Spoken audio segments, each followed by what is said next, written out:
Hear the word lady and we'll think of things like classy, polite, refined, poised, and all of those things are absolutely spot on. So we're going to dispel some myths about what a lady is not. And earlier on I heard somebody use the word superiority. This is not what a quintessential lady is. She doesn't look down on people just because she happens to know a few things that other people have not had the privilege of learning. She's not about pretense. She doesn't put on fake accents or pretend to know more than she does. And it's just like Obobia said, wears expensive clothes just to try and prove a point. In fact, a quintessential lady may have many high-end and expensive possessions, but she may also have none. She could be extremely and highly educated, even have a PhD, and she could also just be a school graduate, okay? Being a lady is not about weakness. You know, we know now so many women are occupying positions in very, very high offices. They're also business owners, they're entrepreneurs, MDs, CEOs, all of that. So, you can become very, very successful as a quintessential lady. Also, being a quintessential lady does not mean that you are weak. In fact, we're going to hear many stories of bravery here today, and I'm sure you will all agree with me that every single one of our panelists here are showing that they are a true lady, even by the way that they are sat. Okay. So, being a lady, and yes, is not a sign of weakness at all. And being a lady definitely isn't a thing of the past. Okay. A lot of people will say, what is this all about? It sounds very antiquated, but it actually isn't. If we understand the origins of it, we'll see that it's still very, very relevant today, and we'll go on to understand why. Once again, Obobia mentioned something about working hard. One of the main characteristics of a quintessential lady is that she does work hard.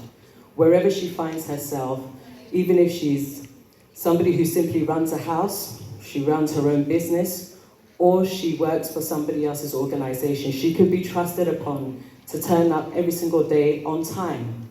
Punctuality is key for her, but she's a hard worker and she makes use of her time when she is there. She has integrity. She's extremely honest and can be relied upon. You would trust her with anything, any of your possessions, and know that they'll be well looked after. She's well read. You know, she likes to exercise her mind. She likes to get to know more than what's just in front of her. She asks questions at the right time, and she seeks the answers to questions that she doesn't really have the answers for. In a conversation, she's extremely attentive. She looks you in the eye and she pays attention. She will not be on her phone or be distracted, and she will empathize with you. Exactly. A quintessential lady is mindful of her words. She knows the effects that certain conversations or even statements have on the person who is hearing them. She's not likely to say, "Hey, Nanaba, you have put on weight." She's thoughtful, and she's not the sort of person who wants to embarrass or belittle another person. She's also in control of her emotions. How many of you drive here? Hands up, yeah?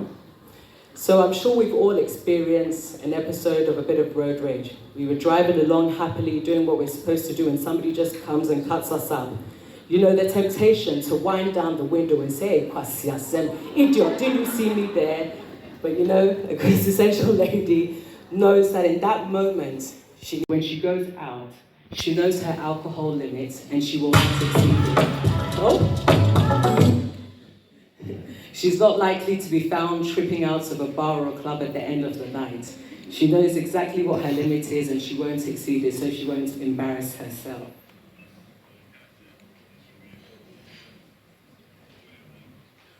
A quintessential lady is empathetic. She's always considering the feelings of others, and she always puts other people first. She's a pleasure to have around. You know, Justice Clarence Thomas once said, "Manners will open the doors that even the best education cannot." And this still holds very true today. We're nothing without our reputation. And it's our reputation that will allow doors to open for us.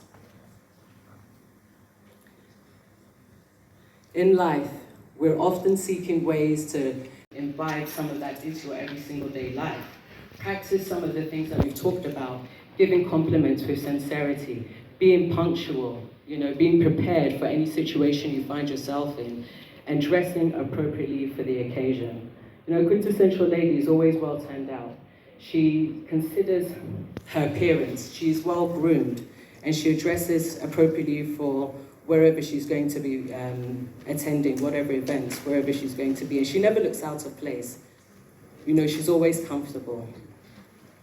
So do that, and consider your body language, empathize, and show a little bit of courage. You never know where you're going to find yourself, and sometimes you just have to step up to the plate. Getting comfortable with being uncomfortable is one of the things that will greatly develop you as a person. And so I encourage you all. Margaret Thatcher, the first female Prime Minister of the UK, once said, "Having power is like being a lady. If you have to tell people that you are, you aren't." So let that resonate for a second. There's nothing better than being out of the room and two people remarking on you and saying, "Wow, today I met Na,